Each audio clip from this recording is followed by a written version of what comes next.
Hello, everyone. I'm Dr. Farid Zarif, and happy Friday to everyone. We're going to talk about some really wonderful things today and have a wonderful kind of first a little monologue, but we're going to invite you to join in also. I'm representing and the proud director of health and wellness at AAECF. I was going to say AA, but I'm going to break it down to you again. AAECF, which is the African American Cultural and Education Festival. This is a very wonderful time. I would like to invite you to find out more about our wonderful organization. Again, AAECF.org. Make sure you go to AAECF.org and find out more about the wonderful work that we're doing to bring to you some of the fantastic things that you can get involved with, and also to update some of the things that you may already know. We want to share as much as we can to help us become a better people, and that is to change some of the old or antiquated notions and education and knowledge that we may have been carrying around for quite a while. This is a wonderful time for all of us, although we're facing a pandemic, but it is also a wonderful time for us to learn as much as we can about ourselves so that we can love ourselves more and so that we can do more for others. Today, I'll be talking to you about Slaves of the Tongue. Now, Slaves of the Tongue is the name of my latest book. However, in today's presentation, I'm going to share with you some of the alternatives, not just the problems, but some of the alternatives that you might find very useful when it comes to our ingestion. Now, we'll start off, first of all, with the understanding that food is something that we all need, of course. So there's the timetable is 30 or 3 minutes without air, and there's 3 days without water and 30 days without food. So we need these things in order for us to continue to live. Food is not something that just fills our bellies, but it also is something that will allow us to strengthen our body, the same body that we're born with, to make it better and to make it more powerful when it comes to the reinforcement of the systems that we have in place. Now, some of those systems you might know already as the skeletal system, the endocrine system, the circulatory system, the digestive system, and so forth. And now these are systems that keeps our bodies going systemically, and it allows us to perform better, to feel better, and for some of us, look better.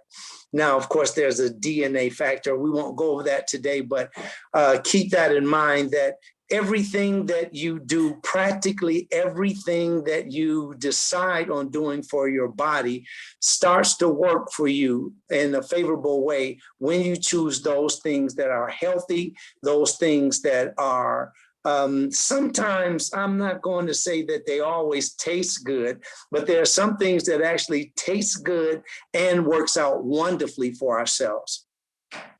Now, let's think about some of the things of when it comes to the eating, the food that we eat. That is a huge decision today because we're distracted from so many foods. Now, let's look at just a little peek at the history. Some of the history, some of the things that we've been doing over these years have been things that we've been doing totally out of impulsivity. No thought required. So many of the things are traditional, like the foods that we eat, the foods that we love, and the foods that taste the best to us. And guess what? In many cases, there are some of the foods that can do us the most harm. So I'm going to just give you a list of things that we eat and some of the things that we can do to replace those things. Now, in all religions, not just the African Americans, but in all religions and all cultures, we may find that there are different ways to eat. There are different beliefs that are associated with those ways to eat. So we're not going to bash anybody for your choice of eating. Whatever it is that you like to eat, we're going to say that eat it in the healthiest way that you can in order to boost the energy in your body and to continue to give you what you would like to experience in your lifetime. There are different types of things that we, or different lifestyles that we can choose. Now, some of the lifestyles are, maybe they'll be helpful to you, and other lifestyles you absolutely say, no go on that. So some of the things like vegetarianism, which has been around for quite a while, veganism came after vegetarianism, and then we have different things like rhythmic ingestion, and we have P&L, which is plant nutrient lifestyle. We have vegetarian lacto-ovo, which is lacto-ovo is vegetarians that eat eggs and they eat dairy. Some people say dairy and eggs are the same things, but nevertheless, the vegetarian also vegetarian ovo, which is just those vegetarians that will eat eggs, but they don't eat any types of other meat. And then you just have people that are nutrition enthusiasts. They are, I wouldn't even put them on a certain run of the ladder, but these are other ways to eat and ways that you're used to eating that you can eat in a very helpful way, but not particularly a different lifestyle. Let's call it our normal lifestyle or our normal way of eating or the regular. But normal has a lot of definitions, and the definition I want to use now is the one that we mostly know of and that we're comfortable with. Now, eating, we know that in all of the lifestyles that I just named, there are some of those that will be best for you. So let's start off with our norm. Our norm means that we can just eat, we eat meat, we eat all types of the fowl, so we have like the beef and the pork, and we have chicken, we have fish. Some people eat other things like rodents, and they eat snails, they'll eat turtles, then they'll eat other creatures of the earth. And that comes along with what is the normal way of eating. Does it work for you? Well, some people say they feel absolutely wonderful, but we're going to put it in a way today that perhaps will make you even more effective with the way that you eat. Again, this is not to judge anybody. This is just to give you some ideas, get your mind spinning about what you can do to better yourself when it comes to the ingestion of food. Now, we talked about a few things, vegetarians. Now, vegetarians are those that eat in a way that basically focuses on fruit or and vegetables and grains and legumes, or also beans, the nuts. These are things that vegans also eat, except vegetarians have sometimes you'll have those that are, they'll eat all of the grains and so forth. They won't eat meat. Vegetarians don't eat meat, but there are those vegetarians that may drink and eat the dairy products. And like I said earlier, the vegetarians, the ovo vegetarians, they actually they'll eat the eggs. So those are those that eat pretty much a full plant-based diet with the exception of dairy and eggs.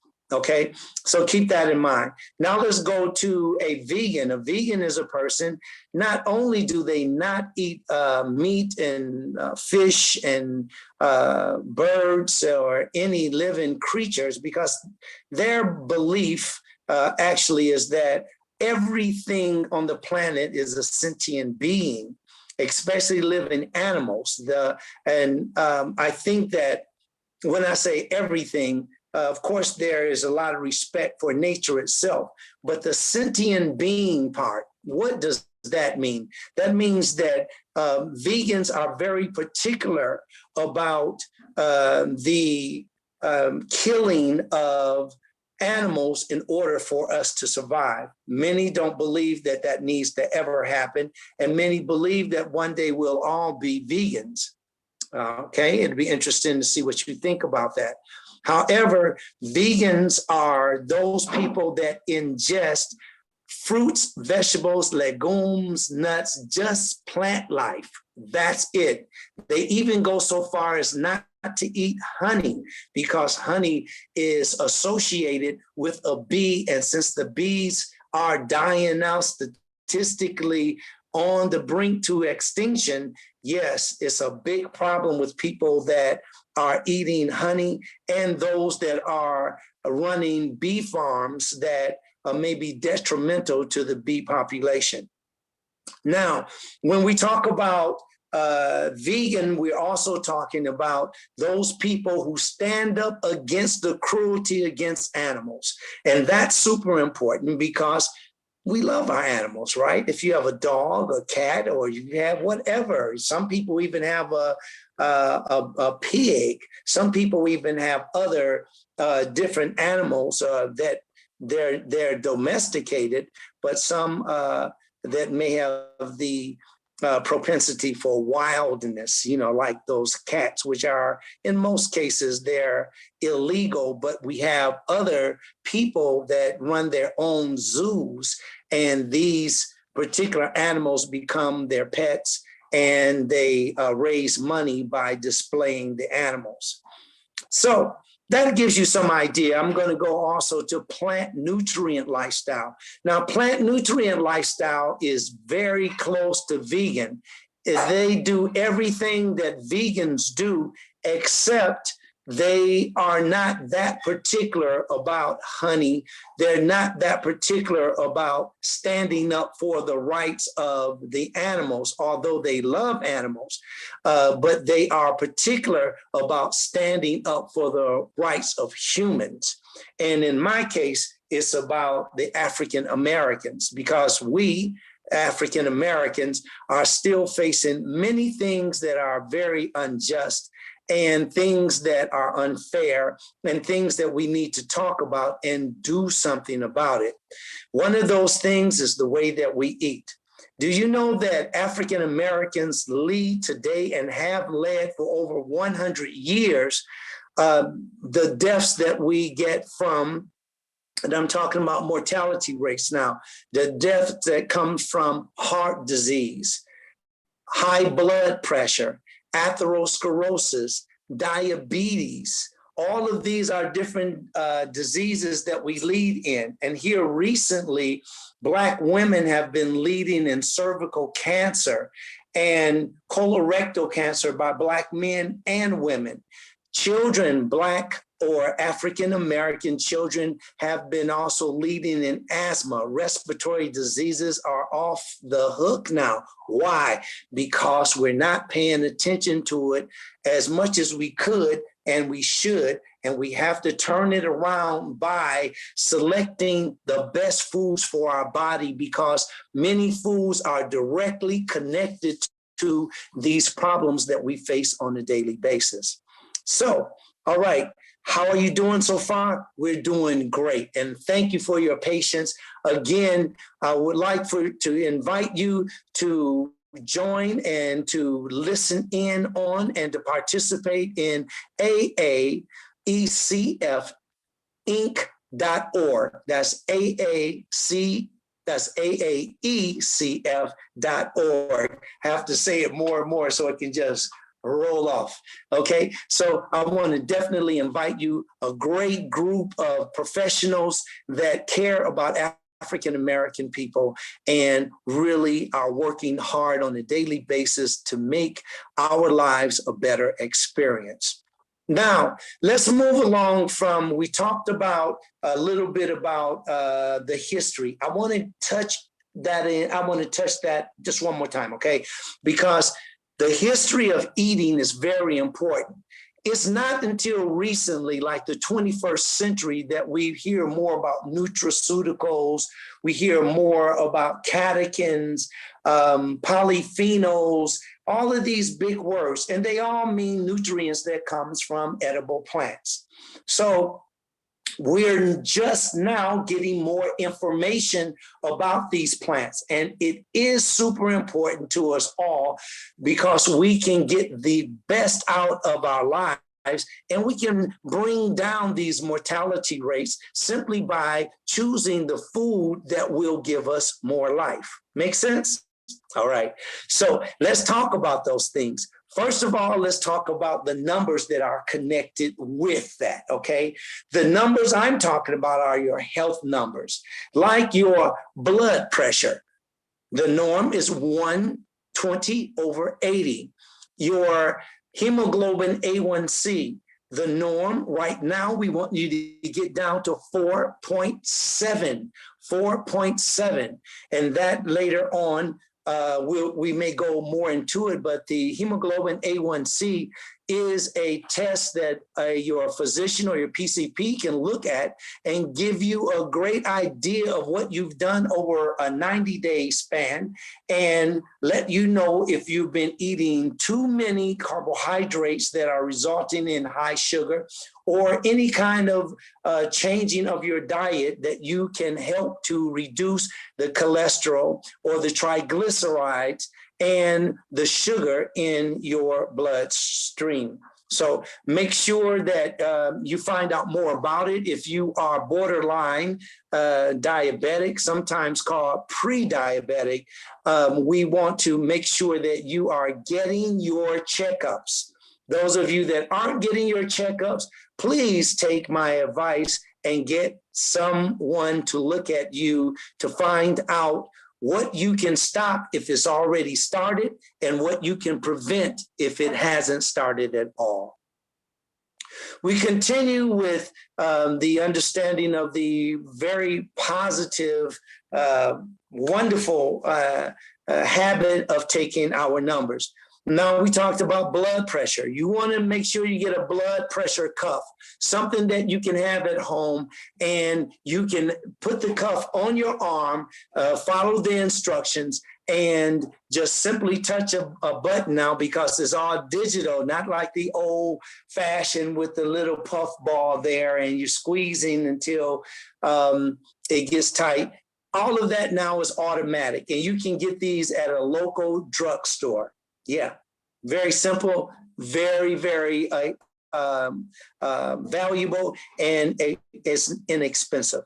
The other thing is that you can also take your cholesterol levels. You can take your cholesterol by monitoring your cholesterol levels and keeping your cholesterol levels below 200. You want to stay below 200. And then we go to what is called a glucometer. A glucometer is a simple machine. It is digitized also, but you can simply take a sample of your blood, and it can be simple and painless. There are other instruments that will help you just simply prick your finger. Hardly, in most cases, you won't feel anything but a little tickle there. It's not like, oh, my finger. It's not like that. So I know if you're afraid of needles, I had to say that because some people have a real serious fear of that. However, in this case, that is not the case. So you want to use the glucometer to check the blood sugar. Now, blood sugar is super important to know because you want to stay between a 60 and lower than 100, okay?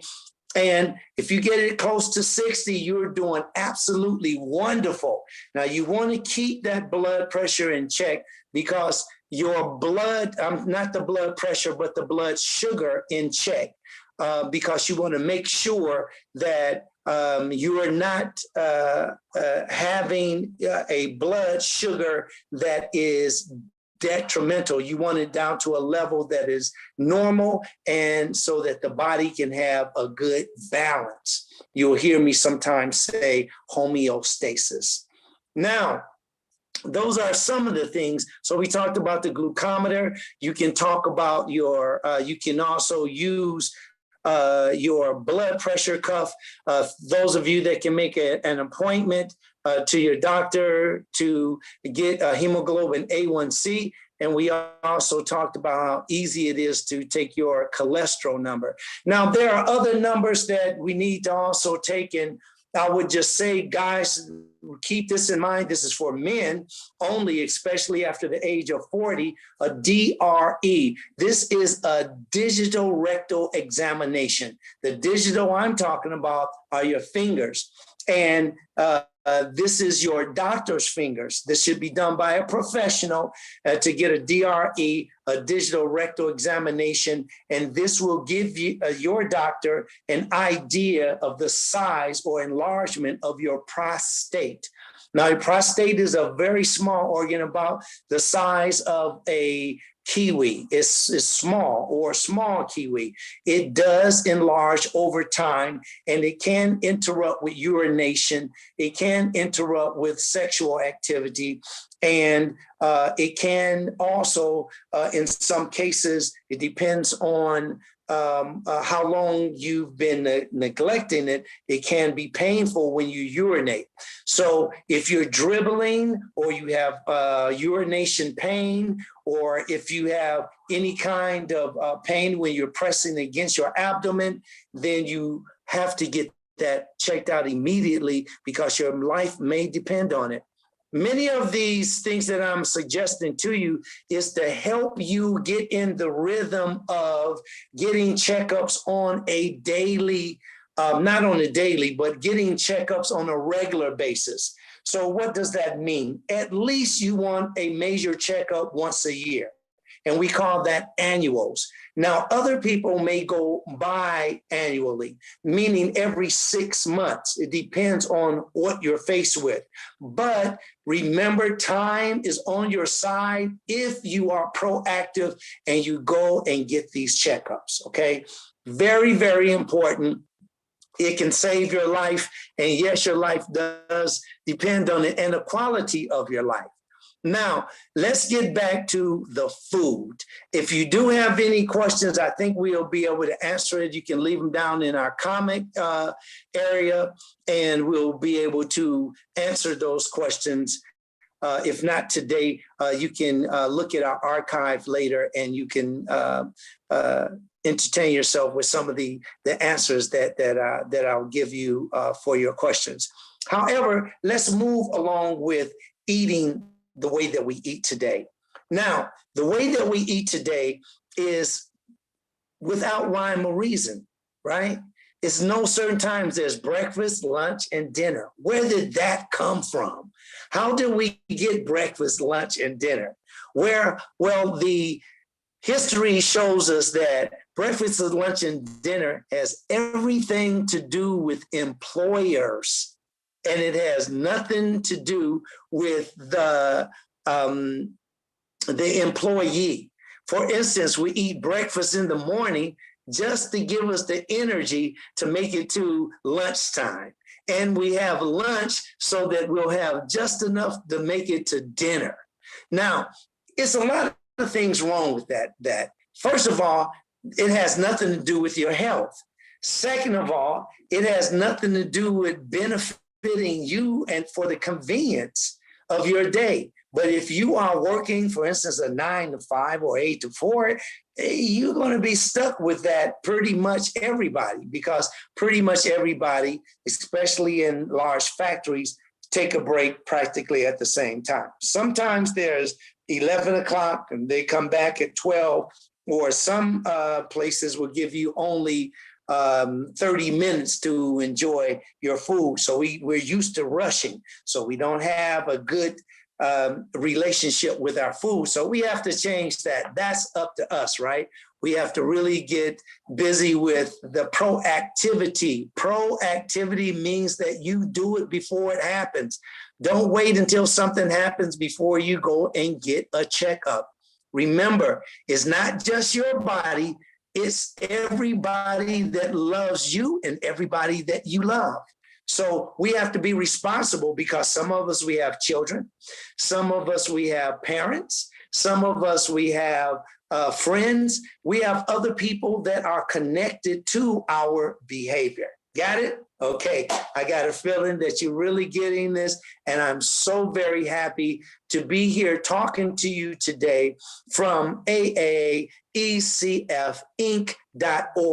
And we want to do those things to make sure that you are sharing things with African American Educational and Cultural Festival.org. Find out more about us as much as you can. Again, that is AAECF Inc. Don't forget the Inc.org. Okay. So let's move along and let's go ahead and make this the best as we can. I am having such a wonderful time. More and more people are saying and leaving us messages and getting in contact with us that they are using the methods that we're suggesting. And I love it because that means that they care about their bodies and they're taking care of their bodies so that they're here longer, they're here stronger, and they have the best experience for life. Okay, so let's move along and let's move to the very next thing. Next is, why doesn't the food regimen that we have on a daily basis have any rhyme or reason, like I said earlier? And that's the time. So we're going to go over what are the best times to eat, okay? Get ready to write this down, because for some of you, it's the first time you ever heard about it. And this is called rhythmic ingestion, also known as the rhythm diet, also known as the executive life diet. Okay, so these are just some of the things that you can do, and watch this make sense. If it makes sense to you, I'd love to hear from you. Okay, first of all, again, the regular or the traditional diet in America has no particular time to eat. We eat at any time, we eat anything, and we eat any amount. Isn't it about time that you start eating according to your circadian rhythm? A circadian what? A circadian rhythm. Now, circadian rhythm simply means that we have a human biological clock, and that wakes us up and it puts us to sleep. So we want to eat within the confines of that human circadian rhythm. Make sense so far? Okay. So now when we eat our so-called breakfast, we're going to call that the first hour meal. 2 hours after the first hour meal, we have the third hour meal. 2 hours after the third hour meal, we have the fifth hour meal, followed by the largest meal of the day, which is the seventh hour meal. 3 hours after our largest meal of the day is our 10th hour meal. And then the last meal of the day is between the 12th and 13th hour of the day. Got it? So this is very important. That means that we have some system here. Now, some people actually use the 11th hour to start eating, and they cut off at the 8th hour. But to give yourself enough time, 2 hours, start at the 12th hour, and you end up not surpassing the 13th hour. Okay. Now, I know that's different. I know it's not something that you may have said, oh, I got it right away. So don't worry about it. We'll be bringing you these educational programs over and over and over. Make sure again that you visit our website at AAECFinc.org to get the proper schedule, and you can join us every Friday. We'll be doing this every Friday in February, and we'll have different topics every Friday for this wonderful month of Black History. Okay, so let's look at the first hour. We'll look at the 3 hours first, since we're so used to breakfast, lunch, and dinner, right? So one of the things that we'll look at the first hour would be breakfast. Now, breakfast is synonymous with the first hour meal. That means that we are breaking a fast, breakfast, right? So, but we want to think about it in this way. We're breaking the fast to initiate the regulation of bowel movement and the balancing of our food, the balancing of the foods that we eat, and the balancing of energy. What do I mean by balancing of food? This means that we're choosing the foods that will help us to assume or to resume homeostasis. Homeostasis, again, is what? Internal balance, okay? It can mean environmental balance too, but we're talking about that body, the one that you have, the one that you live in, your temple, okay? So we start off with water. See this right here? Very important. Very important. Make sure that you have water in your system on a daily basis, because water is super important to your balance, and it's super important to getting the waste. And that is when you drink it, that you then urinate about every 2 to 3 hours. And this keeps your body in balance. When your body is out of balance, then you face things like pain, you face things like irritation, you can face things like the breaking down of the sphincter. Sphincter is their cut-off muscle. When you urinate and you stop the urination, that's a sphincter. And if you keep holding it, you can actually cause damage. It can be injurious to your sphincter. They can also be injurious to your bladder. You know, you've heard of bladder infections, right? Those bladder infections can cause UTIs, urinary tract infections, on and on and on. You get it? Having water will help you to be rid those things in a limited way. And it also will help you to keep from getting these things, okay? So keep those things in mind. Remember, check with your PCP for more information. The things that I am sharing with you are not things that are just subjective. They are objective things. You can check the different studies on water. We talked about blood pressure. We talked about the hemoglobin A1C. All of these things that I'm talking to you today, you can reference them by simply researching or searching for these things to look for some of the things that maybe I am not discussing with you today, or just to find out more about it. Okay. All right. Let's move ahead. So that first meal should be small, and it's going to be fruit. Is going to be water, just water and fruit, because that's the detergent food. The fruit, a small amount. You'll be surprised of how much you don't have to eat. You see, that is so important. You don't have to have large amounts of food. If you're still eating breakfast with a giant bowl or a giant plate, get a smaller one and eat from that. Start off eating very small. It'll take you some time, because after all, we're used to eating the foods that are, let's say, delicious, but not nutritious. Some of the meals that we eat far too much. And eating bacon and eggs and toast and bagels or coffee and orange juice, all this stuff in one meal is far too much, coming from a very calm state called sleep. And then you get up and it's like, wake up. Yeah, it's like you startle yourself, or you startled by someone. So we want to gradually get out of the bed, you know? Remember when your mom used to wake up, honey, it's time to go to school. Let's go. Come on, honey. Might give you a little kiss. And you're up and hi, mom, you know, good morning. And you're up and you're moving. Your heart isn't racing. You weren't afraid. No one startled you. But if you wake your body up with a scare like that, for one thing, it can cause a strain on your heart. It can be injurious. This scares the crap out of people. And then you can also start off with a very cantankerous attitude. That's like really grumpy, and you sometimes you don't have all of your wits under you, as they say, and you can get up and you don't know where you are, and you might have been in the middle of a dream.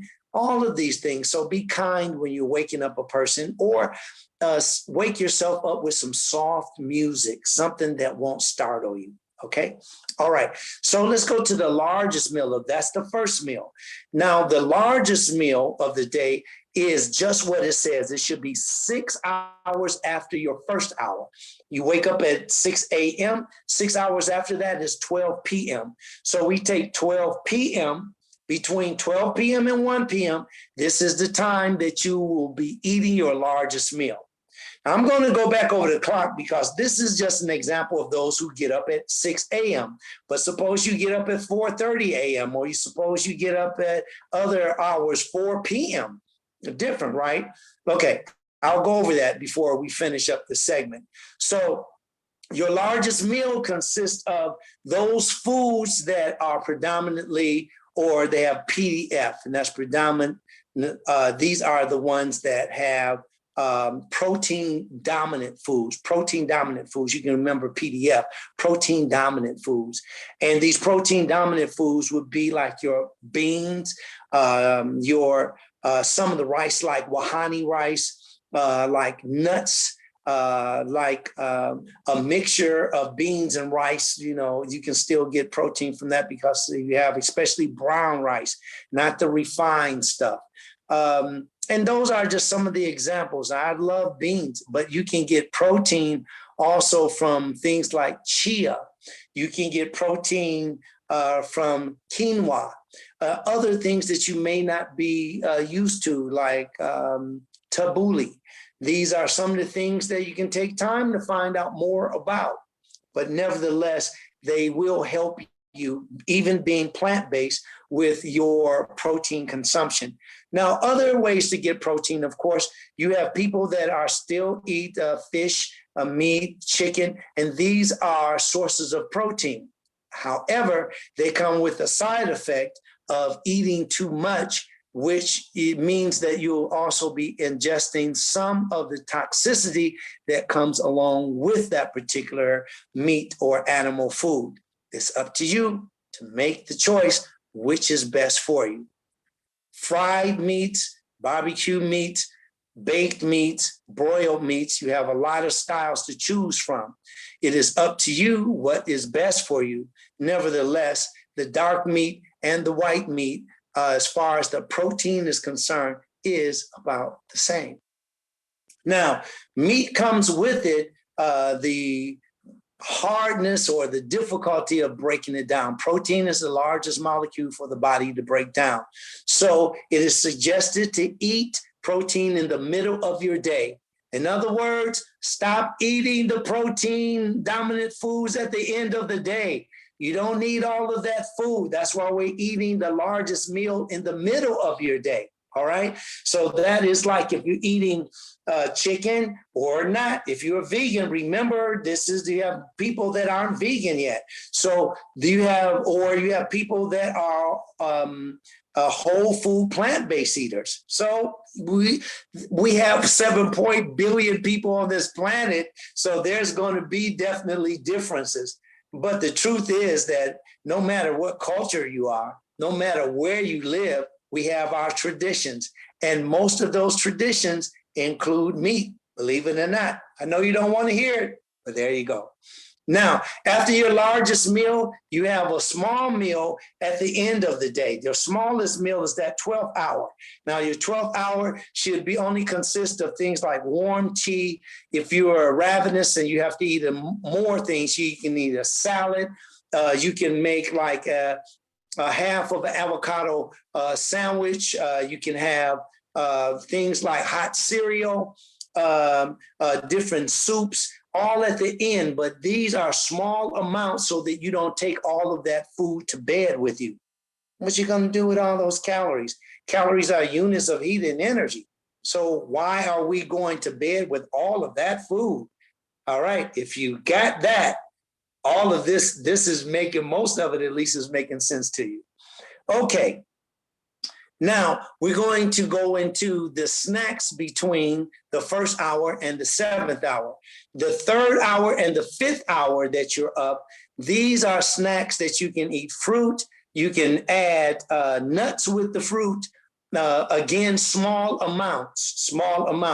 You can also make a fruit smoothie. I suggest that you only use about 2 to 3 servings of fruit. Do not use an entire bag of frozen fruit or a big can. If you can, avoid the cans because they stay on the shelf for a very long time. Excuse me, and they don't have to be, and they won't be as powerfully nutrient dense as the other fresh and raw fruit, okay? Fruit is super important for your bodies. Okay, let's stay on it. All right, so let's go to small. Remember, we have the small, medium, and large, and now we just did those two, the 3rd and 5th hour meals. And now, what is the 10th hour meal? The 10th hour is when we stop eating protein-dominant foods and we stop eating fruit. So after your largest meal, fruit is reserved for the earlier part of your day. The 1st, the 3rd, the 5th hours, this is a great time to eat food, but eat fruit. But when it comes over to your 10th hour, you should be eating things like vegetables, vegetable salad, for instance, hummus, chapati, all of the different types of foods that are light and that will help you to be calm. Yeah, protein foods are for excitement. Yeah, you out there. But the foods that I just mentioned will help you to be calm because after all, you're getting closer and closer to the time to go to sleep. All right, so that's the whole circadian rhythm. I think when we go over a review, I'm going to set it up where you can actually see the map and we'll go back over it. But for right now, that should be enough for you to get started. Now, the next thing is that we need exercise along with that eating. You got to move that body. You got to move it. You don't have to be a pro to do this. You can be an amateur. You can be a beginner, a novice, a neophyte. That's all you need is just enough room to breathe and move. And now I'm moving my hands and it probably looks like, oh, no, that looks goofy, man. Movement needs calories. Everything that we do, include talking, include thinking. Without calories, we wouldn't be able to do it. So again, calories are units of heat and energy. And where do we get those units from? Food. Choose wisely. Choose the foods that are best for you. Now, with the exercise, you want to do what is best for you. So if you're up and you're moving your arms and you're moving your legs, good. If you're marching in place and that's good for you, what I want you to do is build up to 45 minutes a day. Start off with just a few minutes and let it build up as you go along. You're going to be so happy. Those numbers are going to normalize. If you got high blood pressure, if you got the sugar is too low, hyperglycemia, if you got dizziness like vertigo, all of those things tend to happen when the body is not balanced. So stick with me now. Homeostasis. You got a new word, homeostasis. Homeostasis. Okay, now after the exercise, guess what is the third thing that's absolutely necessary for you to be the healthiest person possible? Ding, you got it, sleep. That is exactly right. And that means that when you allow your body to sleep, then your body can heal itself correctly. And that means if you have a goal of losing weight, sleep is super important. If you have a goal of gaining weight, sleep is very important. If you have a goal of relaxing yourself and calming yourself, reducing anxiety in your life, sleep, relaxation, so very important. And lastly, if you want to sleep uninterrupted sleep. For instance, some people have parasomnia. Have you heard of that before? Well, parasomnia simply means those little dreams that frighten you. And they usually happen within the first 2 hours of you going to sleep. Now you probably heard of insomnia, which happens about 3 to 4 hours after you go to sleep. And it's usually one of those dreams or something that wakes you up and you can't get back to sleep. Okay, so keep those things in mind. I don't want to overdo it. I want to give you enough attention on the things that are very important. As a summary, remember, stay in contact with AAECF Inc.org. Make sure you stay in contact with us, and also check out our channel right at YouTube. And some of you are seeing this on YouTube, and that's AAECF okay? Make sure you stay in contact with us, okay? We'll love to hear from you. We truly want you to check us out. We truly want you to find out all of this information to make you a better person. Remember, we're not just for African-American people, just like, we discriminate against anybody, but we know that when it comes to health, African-Americans, we need to be at the top of the list, because we're definitely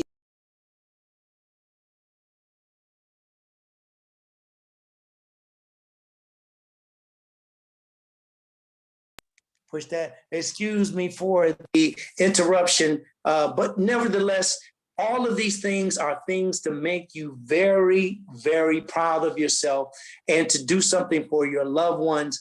And thank you very much for doing something for yourself by sticking with me through this presentation so that you can find out more about slaves of the tongue. Don't be a slave of the tongue. That means you're addicted to what you eat and you can't do anything about it. But guess what? We're not slaves anymore. It's time to take charge of your own life and do the things that are necessary for you to take charge, take your life back, take that energy up, and share the life that you're meant to experience. I'm Dr. Farid Zarif, and I am the Director of Health and Fitness for AAECF Inc.org. Thank you so much.